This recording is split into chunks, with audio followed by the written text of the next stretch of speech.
Hello everyone, KGM में निकली है एक नई भर्ती। आप देख लें, अगर आपकी एलिजिबिलिटी है तो फटाफट से इसको फिल कर दीजिए, क्योंकि आपका फटाफट सिलेक्शन रहेगा। और सैलरी आपकी रहेगी 67,000 प्लस एचआरए अलग।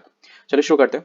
ये जो वैकेंसी निकली है माइक्रोलॉजी डिपार्टमेंट में निकली हुई है। ये 12 तारीख का नोटिफिकेशन है, ठीक है। और ये प्रोजेक्ट वर्क है, आईसीएमआर के अकॉर्डिंग फंडेड है। स्ट्रेंथनिंग प्रोजेक्ट का जो इंक है, ठीक है, strengthening and upgradation of the existing VRDL for the infectious disease and diagnosis and research, ठीक है, आईआरडीएल अंडर द प्रिंसिपल। जो कि आपकी जो इन्वेस्टिगेशन होगा वो डॉक्टर बिमला वेंकटेश के अंतर्गत होगा, जो कि professor and head of the department है माइक्रोबायोलॉजी। ऑब्वियसली जैसे कि जो भी प्रोजेक्ट वर्क होता है वो पर्टिकुलर जो हेड ऑफ द डिपार्टमेंट होता है उसमें वही मेन चीज हेड होते हैं, और उन्हीं का वही प्रिंसिपल, मतलब उन्हीं को मेन चीज मैन अथॉरिटी होती है उनके पास। और आपका सिलेक्शन या फिर जो डीवी वगैरह होगा वो भी उन्हीं के अंडर होगा आपका, ठीक है। नेक्स्ट, जो भी इंटरेस्टेड पर्सन है वो रिक्वेस्टेड क्वालिफिकेशन हो उनके पास और एक्सपीरियंस हो, maybe submit their Google form, the link provided, ठीक है। और कब से 20 दिसंबर से शाम को 5 बजे से पहले पहले कोई भी हार्ड कॉपी वगैरह वहाँ पे जैसे कि आप चाहें तो वहाँ सीधा हार्ड कॉपी देखें, कोई मैंडेटरी, मतलब कोई वो चीज़ पॉसिबल नहीं है। केवल ऑनलाइन ही किसके थ्रू होगा, गूगल लिंक फॉर्म के थ्रू, ठीक है। Shortlist candidate will be informed via email, ठीक है। ऐसा होता है जैसे कि पूरे जितने भी कैंडिडेट सेलेक्ट होंगे, ठीक है, क्योंकि मैंने भी एक दे रखा था, वो था उसका बिहार का था, बिहार एम्स का था, ठीक है। तो मैंने तो उसमें भी ऐसा ही चीज हुई थी, बस उसमें गूगल फॉर्म की जगह मेल के थ्रू गया था फॉर्म, ठीक है। जो भी डिटेल वगैरह थी सब कुछ मेल के थ्रू गई थी, ठीक है। और जो मतलब पूरा एक लिस्ट आई थी कि लगभग इतने लगभग 200 कैंडिडेट लगभग इसमें सिलेक्टेड हैं। फिर आई थी जन कितने 27 जन है, समथिंग ऐसे ही 67 या 57 समथिंग, उतने सिलेक्टेड थे। फिर टोटल केवल जन 2 कैंडिडेट चाहिए थे, जन से 4 चाहिए थे बस, दो चार ही थे, ठीक है। तो इसमें देखो, इसमें क्या रहता है, इंटरव्यू रहता है, will be conducted on 23rd, ठीक है, 23rd December at the department of the microbiology. तो उस वक्त मेरे सीन में जब टाइम था तो वो कोविड का एरा चल रहा था, मतलब 2021 के आसपास का था, है ना। तो उस वजह से वो जो इंटरव्यू हुआ था वो फोन पे मतलब हुआ था, ठीक है। तो बाकायदा लाइव कॉल, मेरे ध्यान नहीं आ रहा कौन सी, जूम कॉल, ठीक है, उसके थ्रू ही हुआ था, लाइव कॉल के थ्रू ही हुआ था। तो वो इंटरव्यू हुआ, दो फेस हुए थे इंटरव्यू का। अब इसमें कितने फेस है, वैसे इसमें शायद एक ही फेस है, ठीक है। और नेक्स्ट, इसमें जो हमारी जो पोस्ट है वो हम डाल लें, प्रोजेक्ट रिसर्च साइंटिस्ट ग्रेड 2 की पोस्ट है, क्योंकि नॉन मेडिकल है।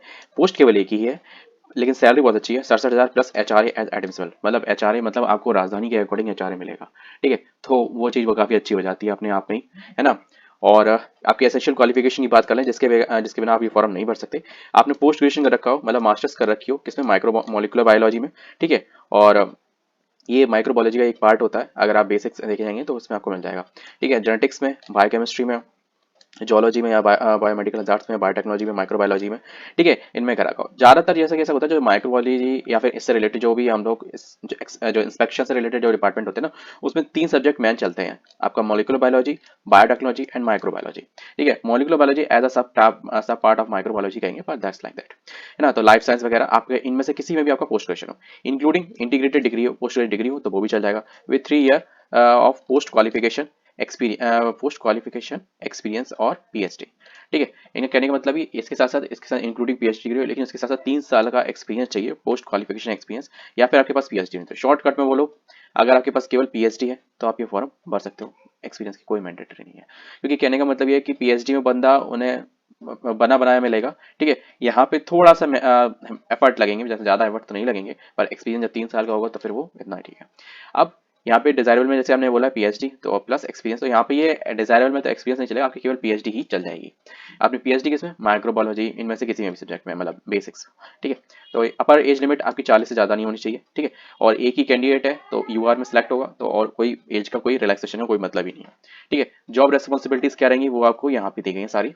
नेक्स्ट, आपका जो पोस्ट है वो आपकी पोस्ट है प्रोजेक्ट रिसर्च साइंटिस्ट ग्रेड 1 की। ये भी केवल एक पोस्ट है, इसमें जो सैलरी है वो 56,000 प्लस एचआरए एडमिसिबल है, ठीक है। ये दूसरी पोस्ट है, वो 67,000 की थी, वो अलग ग्रेड 2 की थी, ये ग्रेड 1 की है। इसमें क्या कहा गया, पोस्ट ग्रेजुएट डिप्लोमा चाहिए, ठीक है, पोस्ट ग्रेजुएट डिग्री चाहिए, किसमें, सेम है सब्जेक्ट सारे वही है, ठीक है। बस शायद जोलॉजी बढ़ गया, इसमें जोलॉजी था आई थिंक, नहीं था, नहीं होगी, हाँ नहीं है जोलॉजी है। अगर आपकी जोलॉजी में अगर पोस्ट ग्रेजुएशन है तो आप कर सकते हैं, लेकिन इसके साथ साथ इसमें, हाँ, इसमें एक्सपीरियंस का कोई नहीं है, आपके पास केवल पोस्ट ग्रेजुएशन होना चाहिए, दैट्स इट, ठीक है। अगर आपके पास पीएचडी हो in above subject, that's your most desirable, आपको सिलेक्ट पहले किया जाएगा।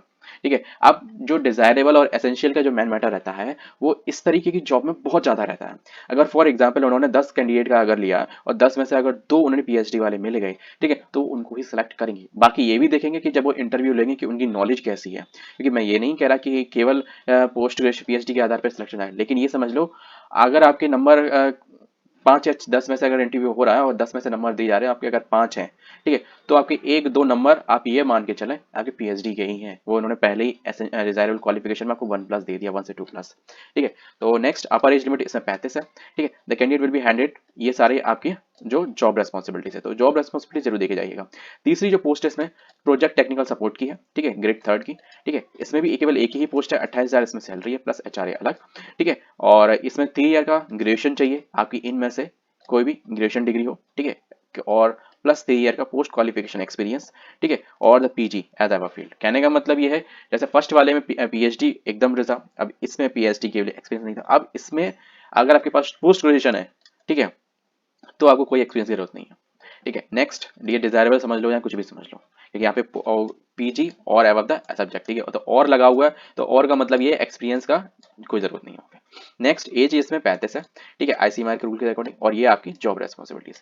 नेक्स्ट पोस्ट है कोई नहीं, अब कोई और पोस्ट नहीं है, आपका पोस्ट निकलती नहीं, इतनी निकलती है, 3 पोस्ट है, बहुत अच्छी है।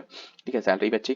थोड़ा टर्म एंड कंडीशन है वो भी देख लेते हैं, जैसे कि आपको फॉर्म भरने से पहले आपको पता होना चाहिए। पहला, इंटरेस्टेड कैंडिडेट में भी submit the application form through Google link form. ठीक है, प्रिस्क्राइब फॉर्मेट। देखो प्रिस्क्राइब फॉर्मेट का मतलब ये उसमें जैसे कि जो डेटा दिया गया गूगल फॉर्म में, क्योंकि सब बना बनाया होता है, जैसे कि हम लोग ऑनलाइन कोई फॉर्म भरते हैं, ठीक है, गवर्नमेंट जॉब का सेम सीन वही रहता है, कोई ज्यादा ऐसा डिफरेंस नहीं रहता, बस थोड़ा सा ये समझ लो कि वो इंडिविजुअल सॉफ्टवेयर है, दैट इज इंडिविजुअल वर्क। ठीक है।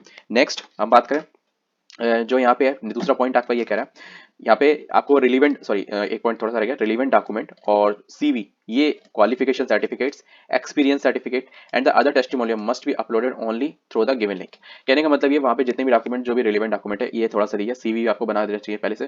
ठीक है, तो ये सारे डॉक्यूमेंट आपको अपलोड करने पड़ेंगे 1 to 1। ठीक है, तो वहीं पे अपलोड करने में कोई और तरीका प्रोसेस नहीं है। ऐसा भी हो सकता है कि एक बंच ऑफ फाइल आपको बनाना पड़े और वहाँ पे लिखा हो कि 5 MB कि 10 MB, ठीक है, तो उसकी आपकी पूरी आपकी जो भी 10th 12th graduation post graduation, ठीक है, एक्सपीरियंस, ठीक है, लाइक दैट्स ऑल टेस्टिमोनियल्स आपको अपलोड करने में। दूसरा पॉइंट ये कहता है द कैंडिडेट रिपोर्टिंग टाइम, ठीक है, for the interview is 9 AM। ठीक है, 9 बजे से स्टार्ट हो जाएगा। Bring all the document in original and at the time of the interview.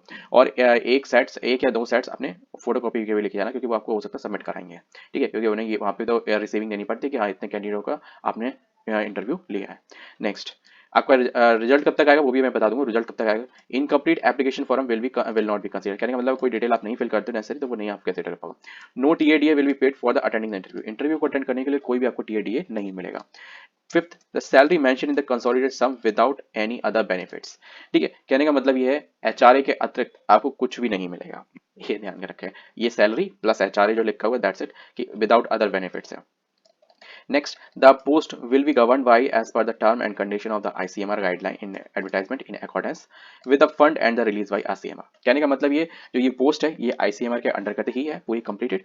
Next, और जो भी फंडेड वगैरह आएगा वो भी ICMR के थ्रू आएगा। The post will be filled on and purely temporary basis coterminous with project. ठीक है, and the candidate will have no right to claim the permanent employment, है ना, ये कंप्लीटली टेम्परेरी बेसिस है। और जो भी आपका जो प्रोजेक्ट होगा उसके अकॉर्डिंग है पूरा, उसके मतलब 3 साल तक चलता है, 5 साल तक चलता है, या 2 साल तक चलता है मिनिमम। वैसे जो इनका जो टर्म रहता है वो 1 से 3 साल का रहता है, 1 साल तो होता ही है, लेकिन 2 साल तक वो तो हो जाता है। अब डिपेंड करता है प्रोजेक्ट का वर्क क्या है, ठीक है, वो किस स्पीड से मतलब किस तरीके से परफॉर्म हो पा रहा है, उसमें कितने टाइम तक होता है। मैंने मैक्सिमम देखा है, जो मेरी जानकारी कुछ लोग हैं, 5 साल से ज़्यादा नहीं होता। ठीक है, अंटिल अनलेस 5 साल का, या फिर वो कुछ ना कुछ अपग्रेड कर देंगे लाइक दैट। ठीक है, और 10 में से एक आध किसी का 5 साल से ज़्यादा है, वैसे 5 साल से ज़्यादा नहीं होता, ये हर 2-3 साल में कुछ ना कुछ अपग्रेडेशन चलता रहता है। ठीक है, क्योंकि अब सबसे अच्छा फायदा ये किसको है, ये फॉर्म ये किसको भरना चाहिए, मैं अगर एक जैसे वो पहली बात चीज़ आपकी एसेंशियल क्वालिफिकेशन मीट होनी चाहिए। ठीक है, दूसरा आपको रिसर्च वर्क में इंटरेस्ट होना चाहिए, क्योंकि वहाँ पे अब ऐसा नहीं है कि कोई कॉलेज इंस्टीट्यूशंस में आप जा रहे हो, ठीक है, that is to be read and write, मतलब आपने जो पढ़ा वो पढ़ाया, जो समझा वो समझा दिया, वो चीज़ नहीं है। वहाँ पे आपको अपना माइंड को क्रिएटिव में वे में लगाना पड़ेगा और रेस्पॉन्स करना पड़ेगा। ठीक है, और एवरी सेकेंड्स आप कैसे परफॉर्म करते हो, क्योंकि वरना लैब का वर्क बहुत बोरिंग होता है, अगर आप इंटरेस्टेड नहीं हो तो बहुत बोर हो जाओगे। ठीक है, लेकिन अगर आप इस काम को इंटरेस्टेड हो, आप इसमें जेन्युइन नॉलेज रखते हो, तो आप बोर नहीं होंगे, तो आपको day by day per hour पर मिनट आपको कुछ ना कुछ थ्रिल, कुछ ना कुछ एक्साइटिंग फील होगा। ठीक है। दूसरी बात करें सैलरी की, मुझे सबसे अच्छी लगी कि इसमें जो सैलरी स्ट्रक्चर है वो फिर भी काफ़ी हद तक बहुत अच्छा है। ठीक है ना, क्योंकि अगर क्वालिफिकेशन के अकॉर्डिंग देख लिया है तो ठीक है। तीसरे और नेक्स्ट, अगर जो भी इनिशियल आपके पास क्वालिफिकेशन है तो प्लीज़ आप जरूर चाहो, जैसे कि इसमें लिखा है केवल पोस्ट ग्रेजुएशन हो, तो भाई पोस्ट ग्रेजुएशन करके आपको तुरंत 35 साल की एज तो इतना तो होगा ही आपका। ठीक है, भले आपका सिलेक्शन हो या ना हो, इंटरव्यू के लिए जरूर जाओ। ठीक है, फॉर्म आप भरोगे, एलिजिबिलिटी अगर होगी तो 99% आपको इंटरव्यू के लिए बुलाया जाएगा। ठीक है, डिपेंड करता है वो फ्रेश अगर आप होगा होंगे तो ज़्यादा बेटर रहेगा उनके लिए। ठीक है ना, मैं ये नहीं कह रहा हूँ कि एक्सपीरियंस वालों को नहीं लिया जाएगा, एक्सपीरियंस वालों को लिया जाएगा पर एक्सपीरियंस के अकॉर्डिंग लिया जाएगा। ठीक है, यहाँ पे जहाँ जहाँ पे जैसे कि केवल पीएचडी, तो पीएचडी में क्या, पीएचडी में वर्क नहीं होता, या फिर मास्टर्स की होगी, ठीक है, पीजी की होगी, तो पीएचडी में क्या प्रैक्टिकल वो कहते हैं लैब वर्क नहीं होता क्या, तो that should be knowledge depend upon what you are. ठीक है, आप अभी कहाँ एग्जिस्ट करते हो उसके अकॉर्डिंग आपको जज किया जाएगा। ठीक है, तो होपफुली जो भी रिसेंट वाले होंगे उनको जरूर बनना चाहिए, जॉब की रेस्पॉन्सिबिलिटीज जरूर पढ़ लेना, क्योंकि वरना फिर वहां जाके आप थोड़ा हेडेक हो जाओ। ठीक है, मिलते हैं नेक्स्ट वीडियो में किसी और के साथ। जय हिंद। और हाँ, केजीएम के रिगार्डिंग जो कुछ आपके डाउट्स है वो मैं नेक्स्ट वीडियो में डिस्कस करने आ रहा हूँ, ताकि आपके जितने कमेंट्स हैं उनको मैं फॉलो अप करके एक सही रिजल्टेंट शो कर सकूँ। मिलते हैं नेक्स्ट वीडियो में। जय हिंद। Keep subscribe.